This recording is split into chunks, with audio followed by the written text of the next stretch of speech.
हरि ओम. सुरद्विषन्नी कंदनम. सज्जनांचा द्वेष करणाऱ्यांचा समूळ नाश करणाऱ्या. सुरद्विषन्नी कंदनम. सुर द्वेषनम निकंदनम. सुर म्हणजे सज्जन, विद्वान, धर्मपालन करणारे, न्यायप्रिय, साधू, संत, संन्यासी, योगी. द्वेष, असूया, मत्सर.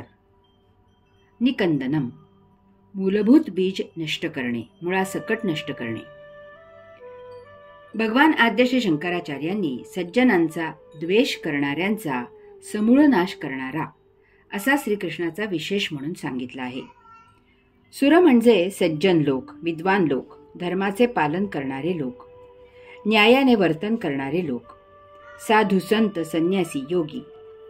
द्वेष म्हणजे अशांबद्दल असूया निर्माण होऊन त्यांचा छळ करणे. अशांचा द्वेष दुर्जन करतात, कारण साधू सज्जनांमुळे दुष्टांना त्यांचा दुर्जनपणा निर्विघ्नपणे इतरांवर लादता येत नाही. 2. सज्जनांना पाहून सर्वसामान्य जन दुर्जनांविरुद्ध होतात. 3. सज्जनांना सहजच आदर सत्कार मिळतो. 4. दुर्जनांपासून लोक दूर राहतात. 5.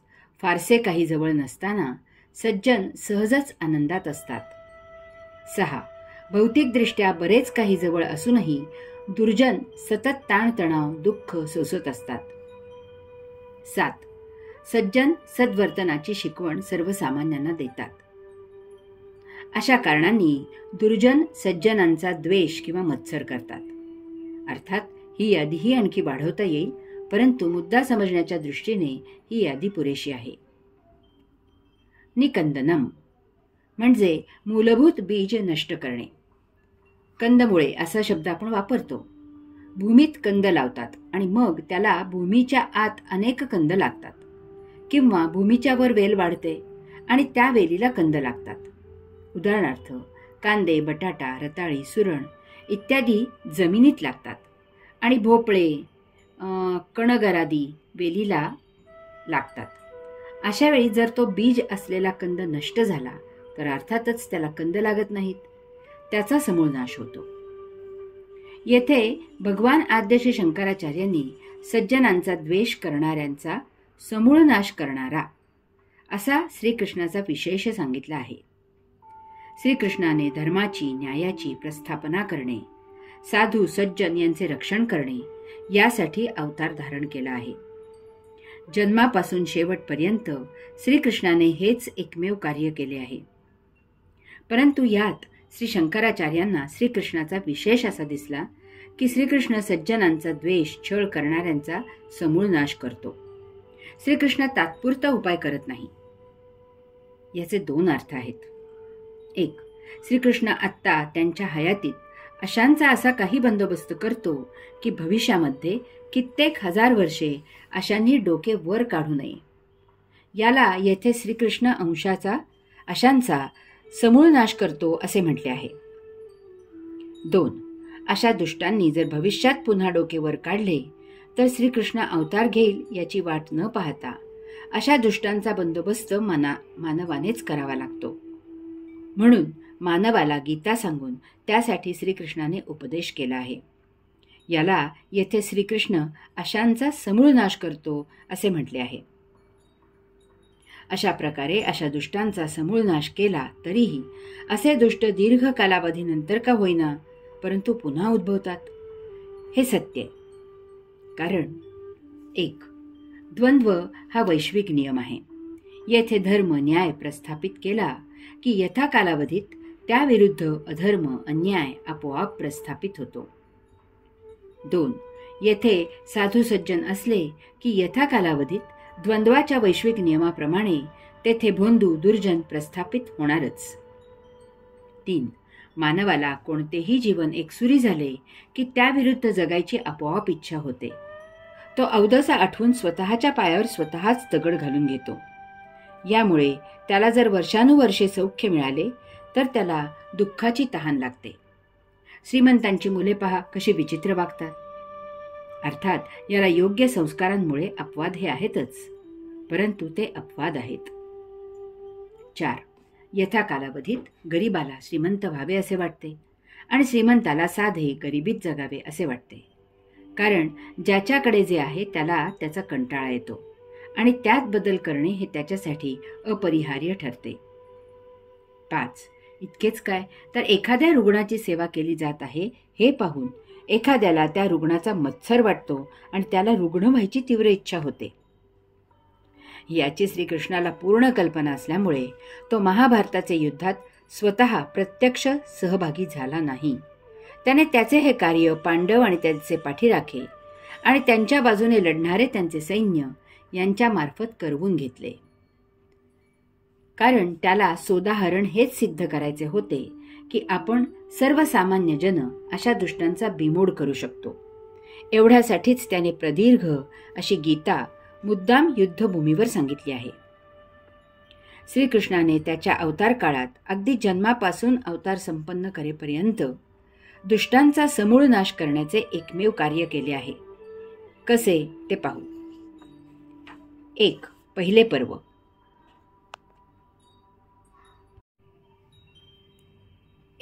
पहिले पर्व. जन्माला आल्यापासून त्याने मुद्दाम जाणून बुजून मथुरेतून गोकुळात जाऊन कंसाला डिवचले, त्याच्या अहंकाराला ठेच लावली. कंसाला तेथे एक एक करून महाबलाढ्य, महादुष्ट, महाक्रूर असे राक्षस पाठवण्याला प्रवृत्त केले. श्रीकृष्ण एक नुकतेच जन्मलेले तान्हे बाळ आहे, त्याला मारणे फार सोपे आहे आणि किरकोळ आहे असा समज करून घेऊन कंस गाफील राहिला. त्याने एक एक महाबलाढ्य, महादुष्ट, महाक्रूर असे राक्षस श्रीकृष्णाला ठार मारायला गोकुळात पाठवले. तो त्यांचे एक एक मोहरे गमावून बसला. यामुळे श्रीकृष्णाचे काम सोपे झाले. एकेका राक्षसाला ठार करून शेवटी कंस एकटा पडला आणि मग मथुरेला जाऊन त्याने त्यालाही ठार केले. यामध्ये मथुरा राक्षसरहित झाली, त्यांचा समूळ नाश झाला. यामुळे कंसाचा सासरा जरासंध बिथरला आणि त्याने मथुरेवर चढाई केली. जरासंध हा सम्राट होता. मथुरेमधून त्याचा सामना करणे मथुरावासियांना झेपणारे नव्हते. म्हणून श्रीकृष्णाने जाणून बुजून जरासंधाला 17 वेळेला चकवले. स्वतः श्रीकृष्ण मथुरा सोडून द्वारकेत राहायला गेला. जरासंध या सर्वाला कंटाळला, थकला आणि त्याने मथुरेवरील स्वारीची मोहीम थंड केली. मधल्या काळात श्रीकृष्णाचे स्वतःचे प्रत्यक्ष काहीही वैर नसताना जरासंधाची बाजू घेऊन कालयवन श्रीकृष्णाविरुद्ध चढाई करून आला होता. त्याला श्रीकृष्णाने महाकपट कारस्थान करून परस्पर राजा मुचकुंदाकडून ठार केले. पुढे पांडवांशी संपर्क आल्यावर श्रीकृष्णाने भीमाकडून जरासंधाला द्वंद्व युद्धात ठार करवले. येथेही भीमाला धर्मकार्यासाठी गदा युद्धाचा नियम बाजूला सारून बहुमोल अशी सूचना केली. अशा प्रकारे श्रीकृष्णाने मथुरावासियांना राक्षसांपासून समूळ मुक्त केले. 2. दुसरे पर्व. मथुरा सोडून द्वारकेला राहायला गेल्यावर त्याने त्याच्या अवतार कार्यातील दुसरे पर्व सुरू केले. श्रीकृष्णाने राक्षसांशी स्वतः लढाया केल्या.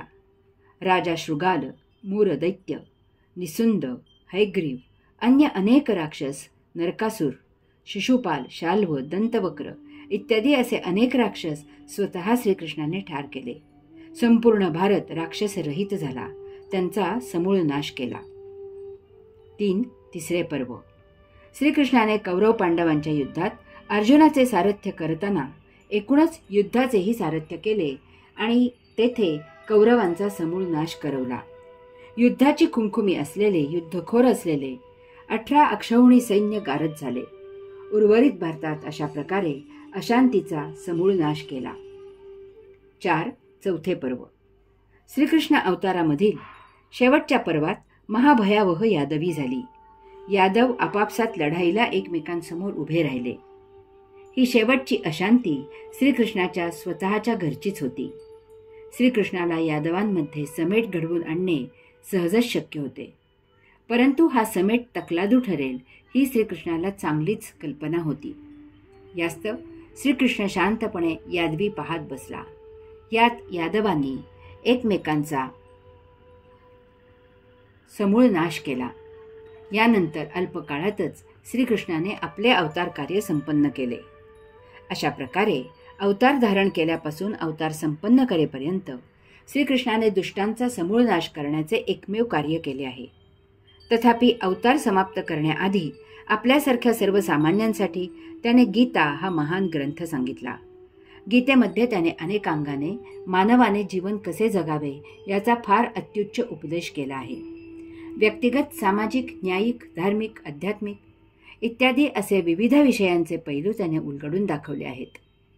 गीतेच्या माध्यमामधून श्रीकृष्णाने उत्तम नागरिक कसा असावा, उत्तम लढवय्या कसा असावा, उत्तम धार्मिक कसा असावा, उत्तम आध्यात्मिक कसा असावा, उत्तम संन्यासी योगी कसा असावा इत्यादीचा फार अत्युच्च उपदेश केला आहे. गीतेच्या माध्यमामधून श्रीकृष्णाने कर्मयोग, ज्ञानयोग, भक्तियोग, प्रेमयोग, त्रिगुणयोग, आहार विहार योग इत्यादी असे अनेक योग सांगून मानवी जीवनाचा मूलभूत गाभा स्पष्ट केला आहे. यामधून श्रीकृष्णाची तीव्र इच्छा इतकीच आहे की या भुवनी सत्ययुग प्रस्थापित व्हावे. धर्म, न्याय, सज्जन यांचे राज्य असावे. द्वंद्वाच्या नियमाने या विरुद्ध वर्तन होणारच. यास्तव त्यामुळे विचलित न होता गीता वाचून येथे श्रीकृष्ण स्वरूप मानव निर्माण व्हावेत. येथे श्रीकृष्णाचे कार्य अखंड सुरू राहावे. यास्तव श्रीकृष्णाचे भजन करावे. भगवान आद्य शंकराचार्य म्हणतात की सज्जनांचा द्वेष करणाऱ्यांचा समूळ नाश करणाऱ्या श्रीकृष्णाला मी नमन करतो. गोपनंदनम. पशु, गाई, गुरे यांचे संरक्षण करणारे अपत्य असलेल्या. गोपनंदन. गो, प आणि नंदनम. गो म्हणजे पशु, गाई, गुरे इत्यादी. प म्हणजे रक्षण. नंदन म्हणजे अपत्य. भगवान आद्य शंकराचार्यांनी पशु, गाई, गुरे यांचे संरक्षण करणारे अपत्य असलेला असे श्रीकृष्णाचे वैशिष्ट्य सांगितले आहे. पृथ्वीवरील अन्यायाची कथा एका गायीने सांगितल्यामुळे पुरुषोत्तमाने येथे श्रीकृष्ण म्हणून अवतार धारण केला. याचे सविस्तर निरूपण योगदासांच्या श्रीकृष्ण भाग 1 यामध्ये केलेले आहे. यामुळे अवतार धारण केल्यावर धीर देण्यासाठी सर्वप्रथम गायींच्या सहवासात राहणे हे श्रीकृष्णासाठी ओघाने झाले. लहानपणी गोकुळात श्रीकृष्ण आणि त्याचे सवंगडी गोप असे सर्वजण आपापली गाई गुरे चरायला घेऊन जात असत. तेथे अर्थातच श्रीकृष्ण त्यांचे रक्षण करत असे. ब्रह्मदेवाने गाई, वासरे, गोप यांचे हरण केल्यावर ब्रह्मदेवाचे गर्भहरण करून श्रीकृष्णाने त्या सर्वांना सुखरूप सोडवून आणले होते. पुढे महाभारताच्या युद्धात अर्जुनाचे सारथ्य करण्याचे काम स्वीकारल्यावर सायंकाळी श्रीकृष्ण स्वतः घोड्यांचा खरारा करत असे. तो स्वतः त्यांच्या जखमा स्वच्छ करून त्यांना औषधी लेप लावत असे. घोड्यांना तो स्वतः आपल्या पितांबरामध्ये चांदी घेऊन स्वतःच्या हाताने भरवत असे, पाणी पाजत असे. अशा प्रकारे श्रीकृष्ण पशु, गाई, गुरे यांचे रक्षण करणारा होता. श्रीकृष्णाला अनेक नावे आहेत. त्यात गोपाल म्हणजेच पशु, गाई, गुरे पाळणारा, त्यांचे रक्षण करणारा असे एक नाव आहे. श्रीकृष्ण हे नाव मोठ्या आनंदाने मिरवित असे. यावरून ब्रिजवासीय पुरुषांना गोप आणि महिलांना गोपी असे म्हटले जात असे. यास्तव श्रीकृष्णाचे भजन करावे. भगवान आद्य शंकराचार्य म्हणतात की पशु, गाई, गुरे यांचे संरक्षण करणारे अपत्य असलेल्या श्रीकृष्णाला मी नमन करतो. नमामि. श्रीकृष्णाला मी नमन करतो. गुणांची विविधता असणाऱ्या, सर्वोत्तम सुख देणाऱ्या, कृपेची खाण असणाऱ्या, तसेच कृपा आटवून घेणाऱ्या, सज्जनांचा द्वेष करणाऱ्यांचा समूळ नाश करणाऱ्या, पशु, गाई, गुरे यांचे संरक्षण करणारे अपत्य असलेल्या श्रीकृष्णाला मी नमन करतो. हरि ओम.